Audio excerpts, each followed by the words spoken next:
Bem, meus amigos, hoje eu estou recebendo mais um pré-candidato a deputado federal fantástico aqui no De Olho no Futuro com Mauro Campos, pré-candidato ao Senado pelo Rio de Janeiro do nosso Partido Novo. E esse pré-candidato é o Washington Sawyer, um cara fantástico, um meio professor pardal da eletrônica, mais ou menos o que eu ouvi falar aí. Conta para mim, Washington. Primeiro, muito bem-vindo, muito obrigado pela presença. Nós estamos aqui exatamente para apoiar os nossos candidatos a deputado estadual e federal e poder mostrar para o nosso público que aqui no Rio tem gente fantástica de todas as maneiras. Conta aí, qual o seu ponto focal na sua campanha e como você chegou a essa decisão corajosa, patriótica e necessária para que a gente possa botar o Brasil e resgatar o país que eles tomaram da gente. Mauro, é uma honra estar aqui com você, né? Eu sou Washington Sório, sou um profissional da área de RH há mais de 30 anos. Eu sou pai de 2 filhos, casado, minha graduação em Gestão de Recursos Humanos, tenho um MBA, também sou professor de pós-graduação em instituições renomadas como IBMEC, ou Trevisan, Meu filho Veiga de Almeida, né, Estácio, sempre lecionando em pós-graduação para gestão, liderança, eh, área de pessoal, treinamentos. E fui agraciado já durante a minha carreira com 5 premiações dentro da minha área de recursos humanos, mas em dezembro algo mudou na minha vida. Eu recebi um convite do Novo para me juntar ao Novo e realmente eu acho que as pessoas do bem, as pessoas, o Brasil ele precisa de gestão, né? O que está faltando nos nossos políticos não é só honestidade, porque você pode ser honesto, mas incompetente. O que está Perfeito. faltando é honestidade com gestão. A gente tem dito muito aqui no Novo o seguinte, que dinheiro tem, falta é gestão, mas sobra é ladrão.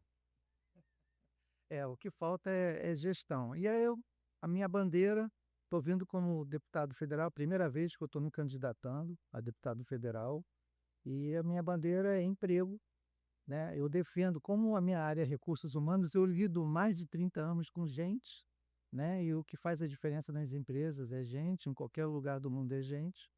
E a minha bandeira é emprego, né?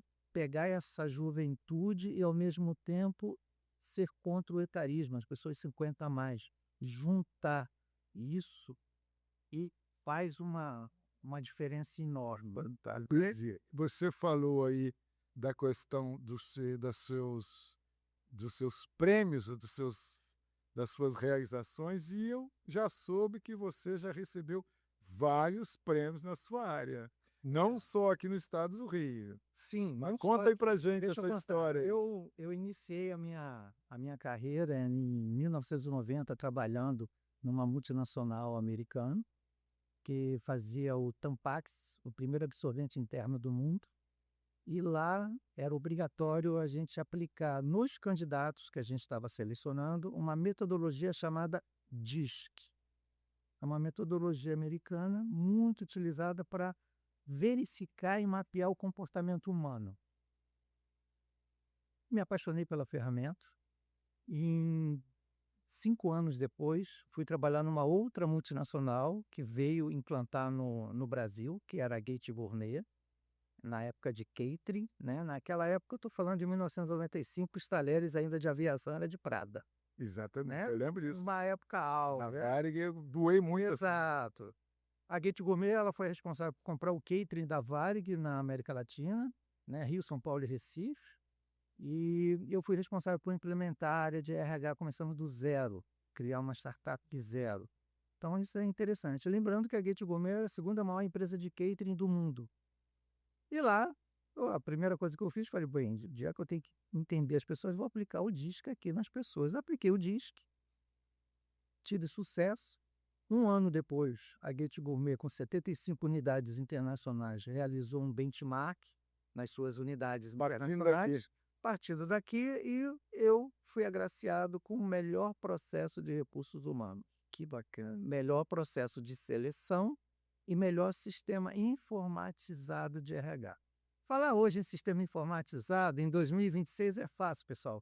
Mas só para lembrar aqui o público, a internet começou no Brasil em 1995. As Tá? pessoas nem eu lembro que eu até demorei um E pouco eu a vejo. perceber, entender aonde ia chegar a internet. Exato, eu venho daquela época, né, do analógico para o digital e agora com IA. Então, foi muito bacana. Eu recebi essa premiação, fui receber essa premiação em Zurique, na Suíça, né? E foi sensacional. Fiquei mais apaixonado ainda pelo DISC. Mas tem mais. Aí Tem mais. aqui outros que não podemos nem esticar, porque senão Sim, isso aqui não vai acabar. tem Mas mais. todas Aí as principais. Só para contar os principais, um pouquinho da minha história. Em 98, eu fui trabalhar numa empresa, eu queria dar um up na minha carreira, apesar de eu estar muito bem estabilizado numa multinacional, com um prêmio internacional. Eu queria dar um up na minha carreira e eu aceitei uma proposta para ser diretor de RH. Era um up. Como diretor de RH, a primeira coisa que eu fiz na empresa, quando eu cheguei, falei, eu quero aplicar o DIGEP. Aí o nego falou, não, aqui é uma empresa nacional, a gente não quer esse negócio, deixa para lá. Só por uma questão de necessidade, e por eu ser um especialista já no DISC, eu criei a minha própria plataforma DISC, para me auxiliar nos processos internos. Eu não criei uma plataforma para comercializar. Eu criei uma plataforma para que eu pudesse me auxiliar e entender as pessoas de uma forma muito orgânica. A plataforma funcionou em 1998, eu testei nos funcionários da empresa, deu certo. 2 anos depois, no ano 2000, eu fui convidado por uma multinacional francesa para realizar o primeiro processo de privatização no país de saneamento. Aí eu fui para o norte. Aqui no Brasil. Aqui no Brasil. Fui para Manaus, uma região que eu não conhecia, e levei meu sisteminha DISC comigo. E lá comecei a aplicar o DISC, que deu certo também, facilitou muito o processo. Né? No ano de 2005, eu retornei para o Rio de Janeiro, e a Associação Brasileira de Recursos Humanos do Rio me concedeu o prêmio de melhor profissional do Rio de Janeiro de RH. Que maneiro, que bom. Aí a minha carreira deu um outro up, né? Com essa visibilidade de Eu mercado. daqui a pouco vou começar a chamar ele doutor Up. Caramba, pelo Não, amor aí de Deus. O cara é bom, mas bom mesmo. Deu um Como, outro up. como diria o Zema, nosso presidente, nosso pré-candidato a presidente, o homem é bom mesmo, hein, cara? Aí eu fui convidado a ir para o norte novamente, em 2006, para realizar um IPO. Só que era Belém do Pará. Bem, gente, para quem não conhece, é óbvio que nem todos precisam, a IPO é quando você prepara uma empresa para entrar no mercado financeiro, na Bolsa de Valores. Exato. E você é incapaz, qualquer empresa é incapaz de realizar um IPO se não tiver um RH forte e estruturado. Né? Fui para lá, era uma empresa familiar com 8.500 funcionários. E aí o que eu fiz? Levei meu sisteminha DISC. Se diz que é fogo, hein? Era a minha plataforma DISC, levei para lá, apliquei nos funcionários, deu certo. Infelizmente, depois de 2 anos, a empresa ela não foi para o IPO, resolveram fazer um M&A, uma empresa de varejo acabou comprando ela. Só que eu já era um RH especializado em IPO. E naquela época estava tendo Começando o boom dos IPOs. um boom de IPO. E aí eu fui convidado por uma construtora, que é a segunda maior construtora do Nordeste, para ir para Aracaju realizar um IPO. Se eu lembrar o nome, que é o meu setor. Norcom. Norcom. Estive lá. Fazer as paredes de concreto. Isso, ouviu o que a gente chama de exatamente. Eu fui para o Nordeste como diretor de recursos humanos. A empresa, na época, tinha 50 anos de mercado, mais de 2.000 funcionários. Para realizar bacana. Sim. Para ter uma ideia, eles construíram metade de Aracaju. Né? E tinham mais 2 filiais, uma na Bahia e outra em Maceió. E estava, inclusive, na época que eu fui lá, eles estavam vindo dos Estados Unidos querendo abrir uma filial nos Estados Unidos. Não sei se abriram. Não, mas não abriram, no caso do IPO. E qual era o sonho de fazer um IPO? Era o sonho de você dormir pobre e acordar rico, porque nessa questão de realizar o IPO, eu tinha direito às ações a comprar 1 centavo, eu poderia estar vendendo ela com preço de mercado. Era o sonho de dormir pobre e acordar rico. Mas, infelizmente, em 2008, apesar de a gente conseguir colocar o prospecto inicial na Bolsa de Valores, mas veio aquela crise financeira mundial, Acabou. a empresa não teve mais janela, Não deu. não deu. Aí voltei para o Rio de Janeiro, né? Só que nesse interim, em 2008, a Associação Brasileira de Recursos Humanos, eu já estou falando Brasil, me concedeu o prêmio entre os 10 melhores profissionais de RH do país. Muito bom, né? Aí voltei para o Brasil, voltei para o Rio de Janeiro, ingressei numa área que eu não conhecia, óleo e gás. Também já tive nessa área, hein? Óleo e gás, e viajei o Brasil quase todo, Mossoró, Maruim, Carmópolis, Macaé, também na Sempre Bahia, nessa área sempre nessa área de Saí já só de óleo dando e gás. consultoria. Só atrapalhando os funcionários. E depois disso, a empresa tinha sede no Rio de Janeiro, já estava estruturado no Rio, ela resolveu mudar a sede para São Paulo, e aí eu recebi uma outra proposta para retornar a Belém do Pará, né? Nesse inteirinho eu morei em vários locais também. Enfim, voltei para Belém do Pará para fazer um processo de reestruturação numa empresa familiar com 10.500 funcionários. E lá eu recebi mais um prêmio da Associação Brasileira do Pará, como o melhor profissional do Pará, sendo um carioca. Então, Ó, resumindo, eu não vou te cortar, mas eu acho que eu e você já cansamos de ver tanto prêmio. Vamos falar agora um bocado de política. O porquê de entrar na campanha e qual o seu ponto focal? para entrar na campanha, Além do emprego, mão de obra, essas coisas. tem Mas 3 bandeiras principais, Mauro. isso. Primeiro é emprego, que eu já falei. O segundo é educação. Eu, como um professor de pós-graduação convidado, eu acredito que a educação muda vidas. E o terceiro? E o terceiro é uma gestão eficiente e transparente. É isso que o Brasil precisa e é por isso que eu vou lutar. Tratar o dinheiro público como nós tratamos o dinheiro nas empresas. E eu digo Dinheiro muito não o é. seguinte, que dinheiro não é público, o dinheiro é nosso. É nosso. E E tem muitas vezes as pessoas falam, é o dinheiro público, então eu vou gastar, vou torrar, vou quebrar a praça, vou quebrar não sei o quê. Não, não, é nosso.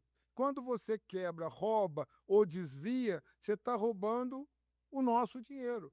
E eu acho que essa visão é que nós temos que passar para a população, que o Partido Novo, com seus pré-candidatos a deputado estadual, federal, senador, é a busca incessante para que a gente resgate o país da mão da velha política, dos corruptos, dos bandidos. E para isso, agora eu vou entrar um pouquinho dizendo por quê, porque o povo já sabe, a maioria, por que eu virei pré-candidato a senador.